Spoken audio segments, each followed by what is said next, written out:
It is Friday, the 18th of July, 2025, and let's just go quickly over some things happening here on the ground in Israel with the Druze in Syria and the Syrian interim so called government of al Shara has been attacking them under false pretenses. And the terrorists of his ISIS group turned HTS group, which is the HTS is the acronym for the Arabic name, which translated into English is the Levantine Liberation Organization, or the LLO, because they're so original. Anyway, the HTS terrorists have been attacking the Druze now for days. There have been multiple ceasefires or declarations of ceasefires where al-Shara's soldiers or terrorists have been saying, yeah, no, we are here to protect the Druze and the minorities. Okay, so then why are you attacking them? The false pretenses under which they're attacking them is because they say that the Druze attacked the Bedouins for no reason, but the Druze didn't attack the Bedouins for no reason. The Bedouins attacked the Druze at the behest of the ISIS HTS terrorists of Mr. al-Shara. Right, there's a whole bunch of Bedouins who live in that part of Syria, in the southern end of Syria, between the Druze villages that are on the Israeli border and the Druze who live in the town of al-Suwaida and in that area where they're being attacked now. Al-Suwaida is basically like their big city or town where a significant portion of all of the Druze in the world actually live. There's only about 1 to 1.5 million Druze, something like that, in the world. Most of them live in Syria, and the rest live in Lebanon and Israel, for the most part. And obviously, there's some around the world that live in different countries, but it's a tiny minority of people, a tiny ethnic group, relatively. And so, Suwaida is a big, important city to them. And because the interim Syrian government wants to take control of the entire country and bring it all under Sharia law, strict Sharia law of the Sunni Muslim variety, and the Druze don't want that because they're not Sunni Muslims, right? They are a derivative of Shia Islam that was then expelled or outcast from Islam by the Shia Muslims because they don't believe exactly what the Shia believe, and they have their own set of beliefs, and so they were cast out 1,000 years ago or so. And that's why they're their own religion and their own, group. But they read Arabic. They are, Arabic or Arabized people, right? So they, they live obviously in places like Syria and Israel and Lebanon. And right now, the ceasefires that have been supposedly in place for the past 24 hours have been broken, reportedly. Because what happened is that the Syrian terrorists, once they got hit by Israeli missiles from airplanes and, from various operational units on the ground, let's just say, they scattered, as they usually do, because that's what jihadis do when they're under attack. They're not really good at organized combat. They just kind of, as Mansour Ashkar put it, he's a very, very great source of Druze information, by the way. The guy was an officer in the Israeli Special Forces, and he's a Druze, an Israeli Druze. Him and Khalifa. But Mansour explained the way he sees it, which is kind of funny. It's like, he calls them, what was it? Islamo zombies or something like that, or something like that. It's a funny name for basically they attack in mass groups, uncoordinated kind of attacks. By the way, if you're not subscribed to Mansour Ashkar or Khalifa, go do that. Go find them on YouTube and subscribe to their channels. They put out great content about the Druze. Show them some love and support like we do here on this channel. And also go to check out The Traveling Clat by Tal Oran on Sahar TV. Go check out all those channels. Those guys are all putting out great information about Israel. Even if I have, a different way of presenting information or whatever, slightly different opinions on things, it doesn't matter. I advocate for Israel, and these guys also do that, and they do a great job. I think they're all younger than me, which is not surprising, and they all have obviously much larger followings than me because that's what they do full time. That's not what I do full time. This is just a thing I do because I care about the topic. So go check out their channels.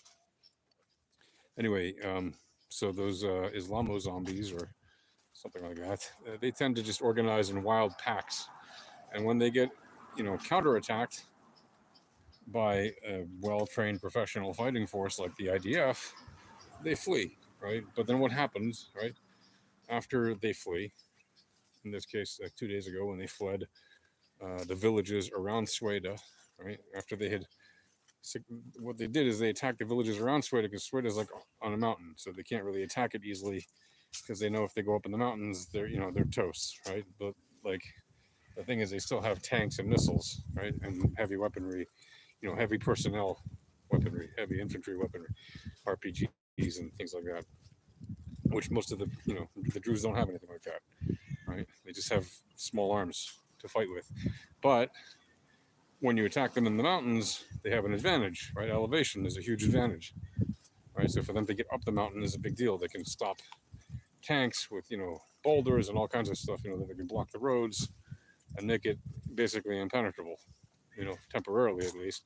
And since the Syrians don't have a worthy air force at the moment, right, because Israel destroyed the Syrian air force and destroyed most of the tanks and most of the arsenal that Syria had, they have a very limited military capacity, but they still have more than civilians, but they don't really have an air force to speak of. So, and if they tried anything with the air force, Israel would just shoot them down. What they do have though are some drones that Qatar paid for,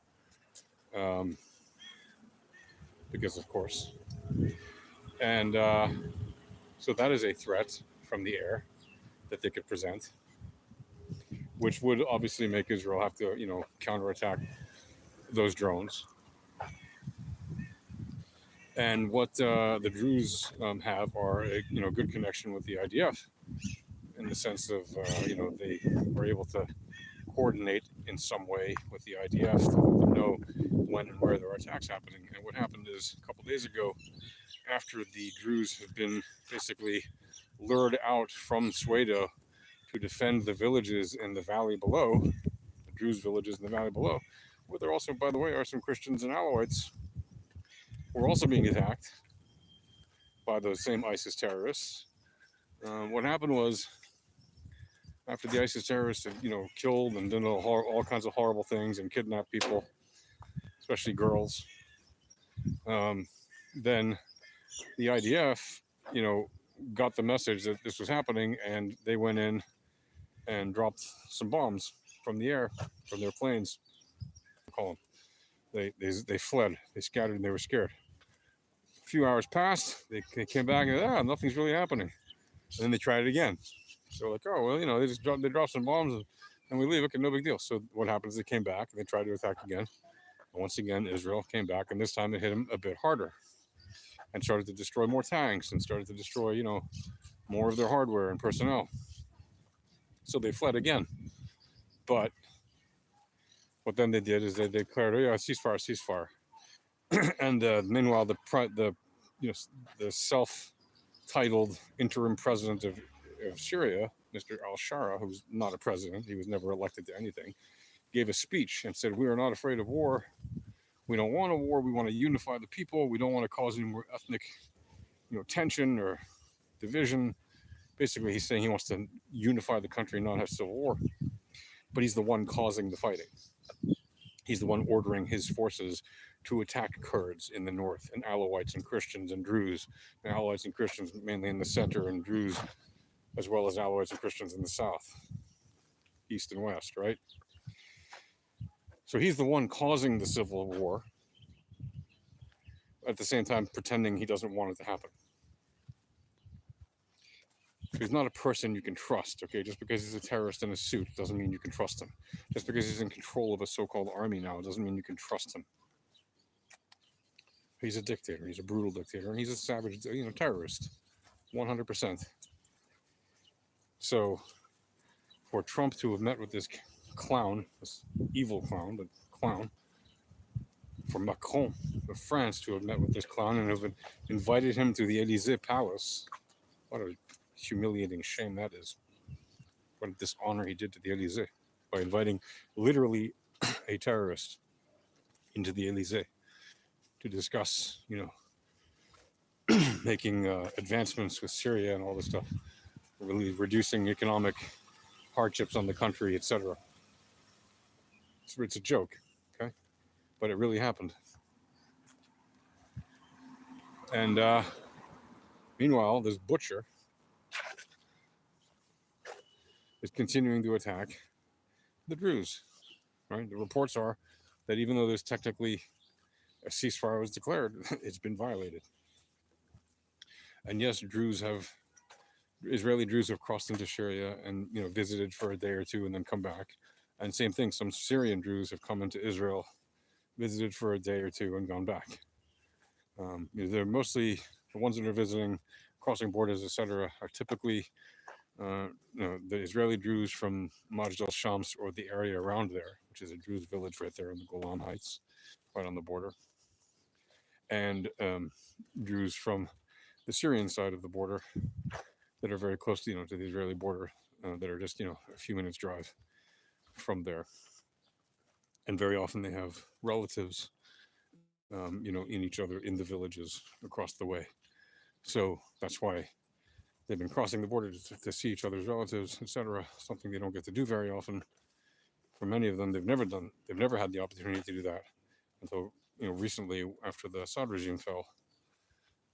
And then they had the opportunity to do that. And then the Druze, some of them came in April of this year for a religious pilgrimage to Israel.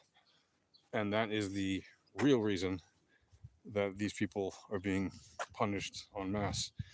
It has nothing to do with they attacked the Bedouins. Okay, what happened, by the way, with the Bedouins is that the Bedouins reportedly took some Druze hostages, specifically Druze that were bringing cargo, like food and aid, things like that, to Sweda. Normal things that they would bring. And there were some, convoys of trucks heading from Damascus or wherever they had bought the goods, and they were traveling to Sweda, and the Bedouins basically, ambushed them and took some hostages. And then what happened is, as a countermeasure, the Druze said, "Well, we're not going to put up with that." So they took some Bedouins as hostages, and then they said to the Bedouins, "Hey, let's just exchange hostages and call it a day." And the Bedouins agreed. So they exchanged hostages. But the government of Syria, the so-called government of Syria, used that as the excuse to say, "Oh, look, the Druze are taking hostages. They're attacking the Bedouins for no reason." No, the Druze were literally taking hostages. Right? They were basically doing to the Bedouins what the Bedouins had done to them, in order to stop it, and so that they could continue getting the aid or the convoys of cargo and goods that they had purchased. Right? It's not like foreign aid that Gaza gets or something like that. It's goods and products that they bought, with their money, which was supposed to be just delivered, routine deliveries. And so the government of Syria basically used this as an excuse to launch their brutal attacks against the Druze, and that is the reason that the fighting has been going on now for days, and it looks like it's going to continue until we actually have a real ceasefire there, which may not happen for some days. Who knows? Maybe longer, depending on what Israel does. Really, the only power in the region, that can really determine the outcome of the situation, right? Because they have a lot more capability, and they can stop what the Syrians are doing militarily. But Syrians are a bunch of jihadis at this point, and who knows what kind of crazy nonsense they will try to do. So that is the situation. and let's just all hope for peace. In another video, I'm going to talk with you guys about what's going on in Gaza with specifically with the Christians and the Catholic Church that was hit by accident by shrapnel from an IDF shell, which was obviously a terrible tragedy, and that's just awful. And my condolences, my sympathies go to the victims of that attack, because it was just absolutely horrible. They were not a target of the IDF, but they were hit by it. So that's not good. But this is one of the unfortunate realities of wars, and mistakes do happen. And this is exactly what happens when those mistakes happen. And Trump got all upset about it and called Bibi Netanyahu and basically pressured him to issue an apology, which Netanyahu did. Honestly, I don't know why he needed to pressure Netanyahu to make an apology. Netanyahu should have just made an apology immediately without pressure, because, I mean, there's no reason to target, something like a Catholic church, which the IDF did not do. They did not target the church. It was hit by, right? Unfortunately, geometric Brownian motion is very and stuff.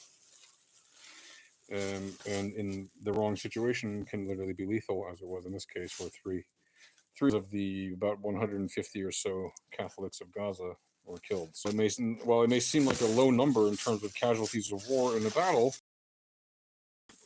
3 out of Catholics, I should say, died. There's about 1,000 Christians reportedly that live in Gaza. Most of them are Orthodox. About 850 of them or so are Orthodox, and the other 150 or so are Catholic today.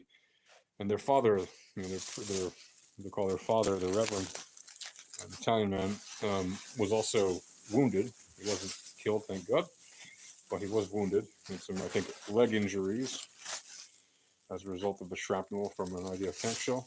Again, those tank shells are,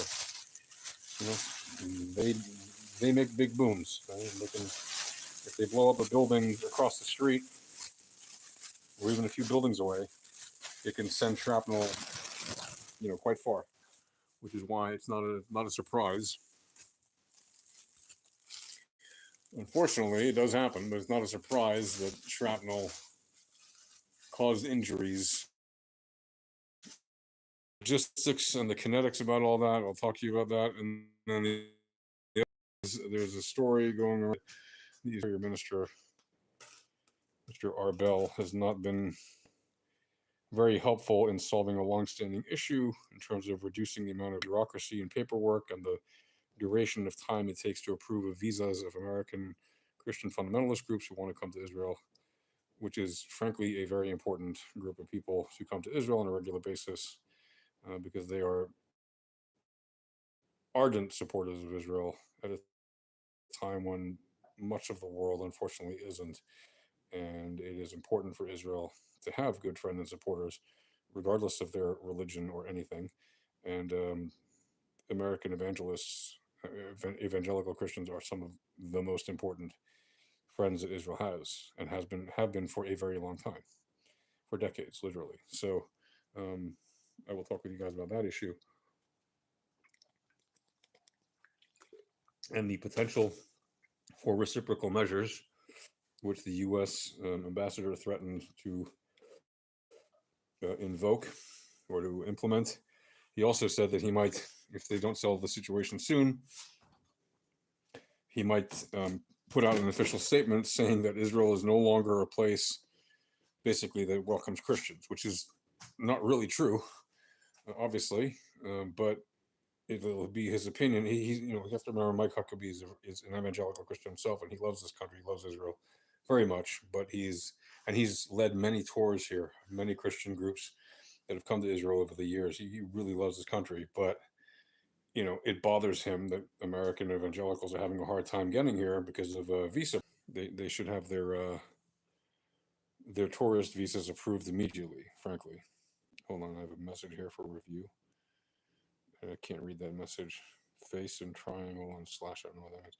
Hi, hello there, people. Anyway, so we'll talk a bit more about that soon. I'll go over those issues with you because there's been some advancement on that issue, and the Israeli minister, the Interior Minister, Arbel, has said that he wants to resolve this, and etc. And but he's like a bit surprised by the U.S. ambassador's extreme response. I've always said, by the way, that Trump and Huckabee, as great as they are friends of Israel, are also very transactional. And this is actually an example of that. But in this case, I actually side a little bit more with Mike Huckabee on this issue, because this is one of those areas where Israel just absolutely botched it, right? Okay, and I'm a critic of when they screw up things here in Israel, and that's one thing that they definitely screwed up. We should be maintaining that relationship as well as possible. It is one of the most crucial relationships that Israel has, and when you're in a time, especially like now, where every friendship matters, you don't screw that one up. Even if you have to bend over backwards to maintain it and go out of your way to make sure that it's in the best shape possible, then that's what you do. And the minister should frankly be fired, in my opinion, the interior minister, for making it harder for American Christians to come here. Period. I don't care. And he's a religious guy. I don't care. Like, not my problem. He's a religious Jewish minister. Good luck to him. Like, he can do something else. He's a minister in the government. He could do something else. Um, he's a member of Knesset too. So there's zero reason for him to be doing this nonsense. Um, and if he's doing it because of some religious reason, he should get the hell out of government, because this is not a government run by religion, whether he likes it or not. And more importantly, we have friends around the world that support us and love us and care about us. And we have to do what we can to make sure that we show them the same kind of reciprocal friendship that they show us, especially during these times. So I have a lot to say about that, much more than just these 2 minutes. This video is really, though, about the Druze situation and why that's very important at the moment, because they are still fighting for their life. No matter what you heard in the papers, I've heard from people inside Syria directly who are telling me it's not over. It's not even close to over, and this fighting is going on. And if Israel can, intervenes with strength, then it can end very quickly. But if not, this could be horrible, and we don't want that, because Sweden is, again, a very major city for the Druze, and if they don't manage to stop the Syrian terrorists from going there and basically genociding them and ethnic cleansing them in Sweden, you're talking potentially tens of thousands, or maybe 100,000 or more potentially dead people um, in a very short period of time. And that would be absolutely horrible. And we know that the Syrian terrorists are already trying to do this. So that's why it's super important for Israel to stop them, and stop them quickly, and make sure that the Syrian so-called government understands you don't mess with the Druze, you don't mess with the Alawites, you don't mess with the Christians, you don't mess with the Kurds. You just don't do that. You want to unite your country, you do it peacefully. You're not gonna unite your country peacefully, you're gonna have problems, big time problems. Especially with the Kurds who are, the Druze who are literally on our border, and they're like our brothers, and they are our brothers and sisters. We go back many centuries of close relations between Jews and Druze, and since Israel was reestablished as a state, the Druze have been among the most ardent patriots in Israel, and they have blood relatives in Syria, and we're going to do everything we can to protect them, because they're our people too. Even if the ones in Syria for many years thought evil things about us because they were brainwashed to do that by the Syrian government, and they never knew any better because it was hard for them to communicate even with their own relatives there in Israel. When they met many of them this past year for the first time, they thought, "Oh God, you guys in Israel, you guys are suffering under the Jews." And the Druze in Israel was telling them, "No, what are you talking about? We live amazing with the Jews, just like we did before the state of Israel was a state. We live amazing with them. We have great relations with them." And people were, and the Druze on the Syrian side were like, "Really? We thought you were all suffering." the Druze were telling them, from the Jews from Israel, telling them, "No, we have equal rights. We're commanders in the army. We're fighter pilots. We're members of the government. Like, we're fully involved in the country." And the Syrian Druze, many of them were surprised to learn any of that, and now they know. The word has spread obviously very quickly. Like, they pretty much all know that, and they have very much changed their opinions about Israel. Like, we always knew that the Druze in Syria would be very friendly with Israel. The ones who knew we knew were friendly already, but it was hard for them to get the word out. But now they pretty much all know, because of all the mass communications and everything. And that's why the Syrian government has been trying to block, and has been blocking as much communications as possible as they can from in the Druze community in recent days. They've been shutting down internet here and there. Unfortunately, some people in Syria have Starlinks, Not a lot, but enough to keep some internet up in certain places, in places like Sweden. So they still have internet. It's patchy, but there are places where it exists, and they're able to communicate. And so that is a very important lifeline for them at the moment. Anyway, all right, that's gonna do it for now. I'll talk to you guys later. Peace.